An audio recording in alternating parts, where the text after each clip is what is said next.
When you say the name Elizabeth Bathory, a few things probably spring to mind. After all, she's widely known as the Blood Countess, so you'll probably imagine a woman in a bath of blood. Indeed, while researching this episode, I encountered a plethora of articles that described Bathory as the infamous Blood Countess, the self-made vampire, the countess who bathed in blood to preserve her beauty, history's only known real vampire, or the 16th century countess who practiced magic and bathed in the blood of virgins. Yet how many of these descriptions, pronounced as though they were fact, are actually true? Are any of the legends about Bathory true? Or are they the over-exaggerations of her family hungry to get their hands on the wealth of a powerful woman? Let's find out in this week's episode of Fabulous Folklore. Hello there and welcome to Fabulous Folklore, the podcast for all things folklore, occult and just a bit weird. I'm your host, Icy Sedgwick, blogger, fantasy author and your guide into these rather mysterious realms. I've got some rare things to show you, so come on in, take a look around, but be careful not to touch anything. These things sometimes bite. Well, hello there and welcome back to Fabulous Folklore with me, your host, Icy Sedgwick. We are wrapping up our January theme of real historical figures who've somehow managed to accrue some pretty unusual legends about themselves. And so far we've done Boudica, Dick Whittington, Lady Godiva, and then this week we are doing Elizabeth Bathory, which was a listener request. So I hope that whoever requested this is listening. And I know when I mentioned that I was doing Elizabeth Bathory last episode, someone on Twitter got very excited. So I hope that you enjoy this week's episode. Now, I must point out that I'm pronouncing it Bathory because that's how I was told it was pronounced, because I'd only ever seen it written down. So that's why I'm pronouncing it that way. Because I did used to call her Elizabeth Bathory, which I think is how most people pronounce it, but there we go. Now, before we get started, at no point is this episode an apology for a serial killer, as Bathory is often described. Because instead, what I want to have a look at is what the legends are about her, where they may have come from, and basically how the legends have formed, because that's really what matters in terms of folklore. We will have a bit of a look at whether or not they might actually be true, because again, in interests of fairness, but that's essentially what we're going to be looking at in this week's episode. Now, I don't normally put content warnings on the episodes because I think for a lot of the topics, they don't really need them. However, in the case of this one, because we are talking about someone who is alleged to be a serial killer, who is supposed to have murdered all these people, obviously there will be some, as vague as I can make them, descriptions of torture, and obviously there's some fairly nasty stuff about her. So I would exercise parental discretion if you're planning on listening to this with children. In fact, I probably wouldn't. And also just bear that in mind. So if you feel like anything in this episode may trigger you or be upsetting or anything like that, then again, I would probably recommend giving this one a miss. Otherwise, let's crack on with the episode. Now, Elizabeth Bathory, also known as Bathory Elizabeth, was born to an incredibly powerful family on August the 7th, 1560 in Hungary. And in fact, this prominent family controlled Transylvania. Her uncle Stephen Bathory was king of Poland. Her family betrothed Bathory to Count Ferenc Nadasdy when she was 11 or 12 years old, and while he came from slightly lower down the social order, he did still come from an influential family. Now, a year or two later, she allegedly gave birth to a child with a lower order lover who, in some sources, is described as being a peasant, and the family hid the baby girl, and Nadasdy reputedly had the lover castrated and then torn apart by dogs. And this is a hint of what is to come. She and Nadasdy married in 1575 when Bathory was just 14, and she actually kept her surname because she outranked Nadasdy, and he simply added her surname to his. Now, Bathory ran the estates while her soldier husband was away fighting, and she bore him 4 children between 1585 and 1595. Now, some articles claim that Nadasdy knew about Bathory's murderous inclinations, and he apparently taught her a particularly nasty trick called kicking the stars, and this involved soaking a piece of paper in oil and then putting it between a servant's fingers and setting it on fire. If rumours are believed, he also gave Bathory a pair of gloves with claw tips to help with punishing the servants. So I would say he didn't so much know about her inclinations as actively encouraged them. And she also came from a family where she apparently saw some really horrific punishments meted out to people who lived on the family estate. So she's essentially been brought up in an environment where punishing people is absolutely the norm. Now, a local woman named Anna Darvolia, described as a witch by others, moved into the castle in 1601 and seems to have become something of a personal companion for Bathory. And her subjects claimed it was this that caused Bathory's cruelty to escalate from severe punishment to murder. Bathory and Darvulia apparently got through serving girls at an alarming rate. Now, at first, they tried to blame the deaths on a cholera epidemic, which, to be fair, at the time is entirely plausible. However, local clerics became suspicious due to the sheer number of funerals that they were asked to perform. Rumours began to emerge of wide-scale killings in 1604 after the death of Nadasdi, and people whispered that Bathory had a taste for torture and murder. She chose servants or daughters of local peasants as victims, luring them to the castle with promises of work. Other articles that I read actually said how because she travelled around the different castles that she owned, she sort of managed to evade detection for a while because she was choosing servants from different places. Now, apparently, she drank the blood of servants to preserve her looks. Others claimed that she slashed her victims with scissors, burned them with red-hot metal items, bit them and stabbed them. And some starved, others were beaten to death. And the claims of her torture basically get a lot worse, but that's as much as I'm really willing to include in this episode. So you get the idea. It's all some really, really, truly horrific and traumatic stuff going on. But nobody did anything, because who could possibly speak out against such a powerful and apparently untouchable noblewoman? And of course we do see these kind of things today as well. But in 1609, claims emerged that she'd also murdered higher-born women, and these were girls that came from noble families that were sent to Bathory to receive an education. Now, clearly people missed them, so people started to complain, and finally people started to listen. At this point, Matthias, King of Hungary, ordered Bathory's own cousin, Georgi Thurzo, to investigate, and he took depositions from those who lived near her estate, and those people claimed that Bathory tortured and killed over 600 girls. Apparently there was also a ledger at one point which actually kept a record of all of the people that she'd murdered. But even worse, 4 of her servants were helping her to do this. And other people do actually think that the victims were more likely to be a couple of dozen rather than the 650 figure that's bandied about, but again, we'll never really know one way or the other. Now, some evidence suggested that Bathory killed the girls for some kind of sexual gratification because they were naked while being tortured. And other witnesses then claimed that Bathory didn't just drink the victim's blood, she also bathed in it to stay young. And one apparent defence was that the screams of tortured people eased Bathory's regular migraines. Now, I really hold issue with this because as a sufferer of regular migraines, there is no way that the screams of someone being tortured would ease them, because I get the kind of migraines where like anything above a whisper is just far too loud. So I'm kind of like, yeah, that defence just falls apart straight away. But back to the story. Apparently her son-in-law even reported that his hunting dogs kept digging up body parts in the castle grounds. So the authorities then arrested Bathory and her servants on December 30th, 1609, and 3 servants were actually executed after the trial in 1611. The other one faced life imprisonment because apparently there wasn't enough evidence to execute. But Bathory herself never faced trial, and instead she was actually placed under house arrest until she died. Now, the fact that she was related to the aristocratic families of Poland, Transylvania and Hungary probably helped. But at the same time, it doesn't sound like a fun punishment, because if you believe the rumours, Bathory was held in a room with walled-up windows, and she died there on August 21st, 1614, at the age of 54. However, there is always a but. Richard Palardi points out that it may not be such a simple story, and yes, documents from the 1611 trial appear to support the accusations. But we do have to remember that Bathory was a powerful woman, and she became even more powerful after her husband died, and she gained control of his holdings as well. And these were tempting pickings for relatives seeking to grab her lands.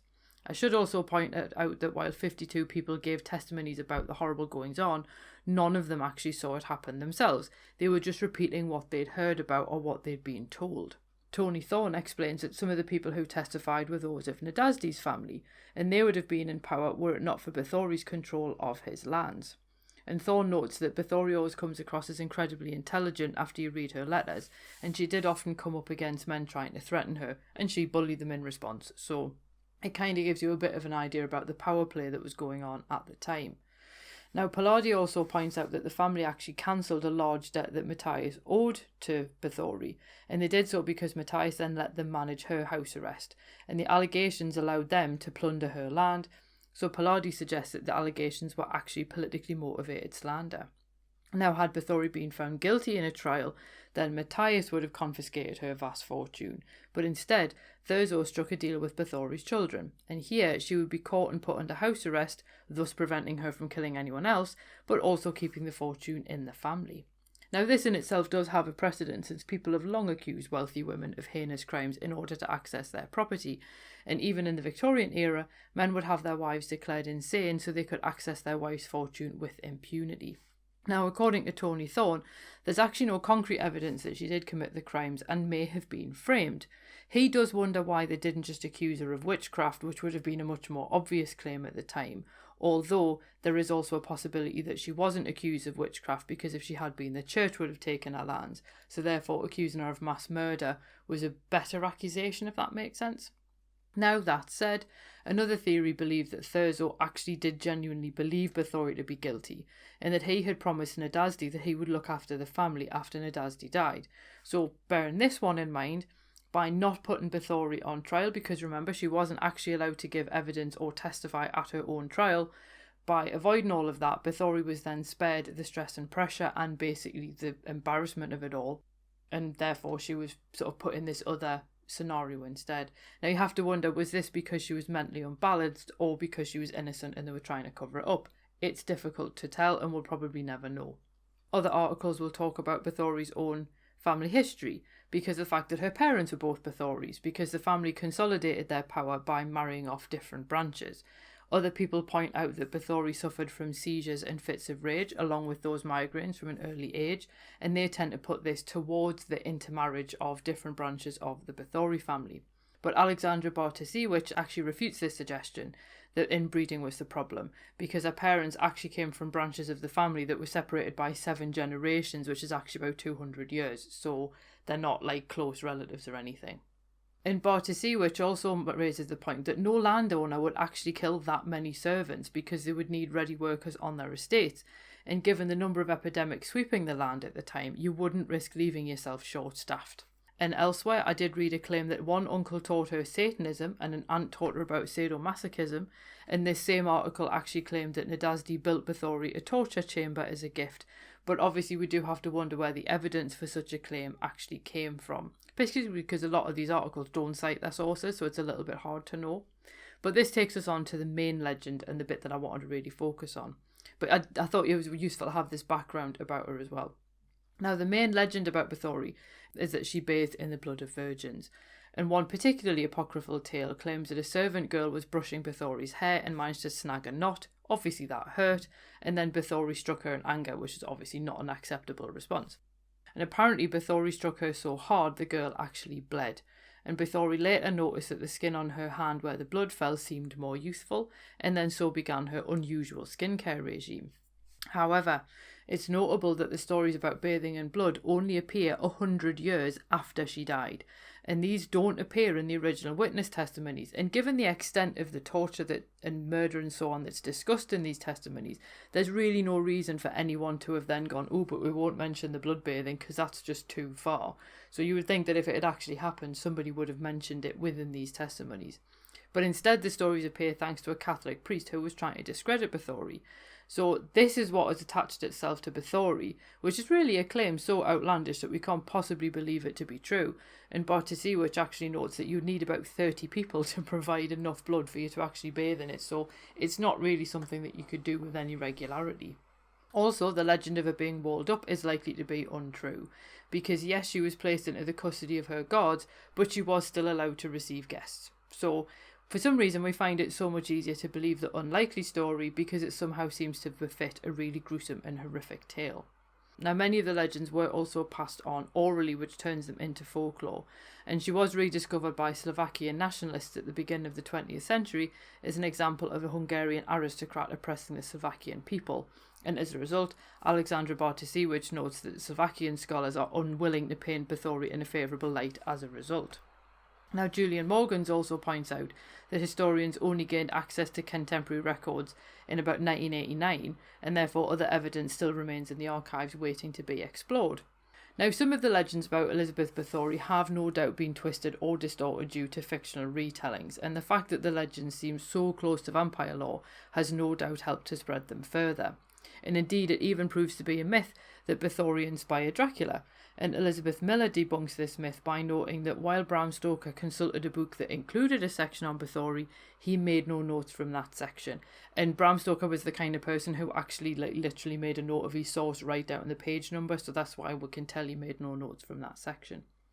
Hammer's Countess Dracula of 1970 purported to be based on Bathory, with Ingrid Pitt forced to bathe in blood to retain her youth and beauty, and it's a terrible film, it really is, but it still contributed to Bathory's apparently bloodthirsty reputation. So what do we make of it all? Well, on one hand, it is entirely possible that Bathory was framed, and this is especially possible because of the fact that none of the testimonies came from actual witnesses. So in this approach, the deeds attributed to her became a way to grab her fortune. Bartlesey, which actually suggests that the accusations against Bathory twisted her interest in anatomy and healing into something sinister. And Darvulia wasn't so much a witch as she was basically like a healthcare practitioner of sorts, and her talents in surgery and bloodletting also gave rise to over-exaggeration about their actions in the castle. Now, obviously remember, in the early 17th century, medicine was rudimentary at best, so the lancing of a boil or the cutting out of any kind of tumour would indeed be quite a horrendous thing to both undergo and witness. So obviously that's something to bear in mind. Now, scholars actually examined the death dates of young ladies and found that they actually matched cases of plague and typhus in the area. And one particular bit stands out for me, and that's the fact that 8 women apparently died at the castle within a single week in 1610, but a letter actually proves that Bathory was in Vienna with her daughter at the time. So if you do think, well, those ones can be explained by illness, then perhaps when they were blaming cholera epidemics to hide the number of people that they were apparently killing, then is it possible that there was actually some kind of illness or problem that was leading to such mass death in one go? But obviously, on the other hand, it's also possible that she did do the things that she's accused of doing. And obviously, it wouldn't be within the stretch of imagination to see a powerful aristocrat who, for whatever reason, has developed this bloodlust and has nobody to check her behaviour. You could see that someone like that would then go off and do what they did and basically commit these really heinous acts. Some of the articles discuss the idea that when Thurzo arrived at the castle to interrogate her, there were actually body parts and bodies littered all over the castle. And if this is true, then her reputation as one of history's worst serial killers is entirely deserved. But the one thing is certain, she did not bathe in human blood to appear more youthful, and that is very much a later invention that speaks directly to a presumption that a woman will do anything to stay young. But what I would therefore challenge is, why do we have to have that assumption in the first place? Why do women have to keep their cultural currency by staying young? But I think that's quite interesting that that's what sticks to that. And I think the part of the world that she's from as well also helps. The fact that, for us in the sort of 20th and then 21st centuries, we think sort of Transylvania, which she has links with. We obviously think Dracula. So I think in that regard, the vampire lore from that particular part of the world does then therefore influence how these legends work as well. Now, I don't know one way or the other whether she did it or she didn't, but I think that the argument that she didn't do it is actually quite compelling. So I do think that it's something that we do have to bear in mind. But then just remember that some of the more outlandish things like bathing in blood were an invention long after she died. So we should probably stop referring to her as being the Countess who bathed in blood to keep herself youthful. So I hope that you enjoyed that particular episode. It was a strange one to research because a lot of the web-based articles were quite clearly just repeating each other and they weren't really citing their sources and they were just stating these things as fact, whereas the two best sources were Alexandra Bartlesiewicz's article Elizabeth Bathory, A True Story from the Review of Historical Sciences, and also the interview with Tony Thorne, which appears in Inside the Ruined Castle of a Medieval Serial Killer on Vice by Julian Morgans.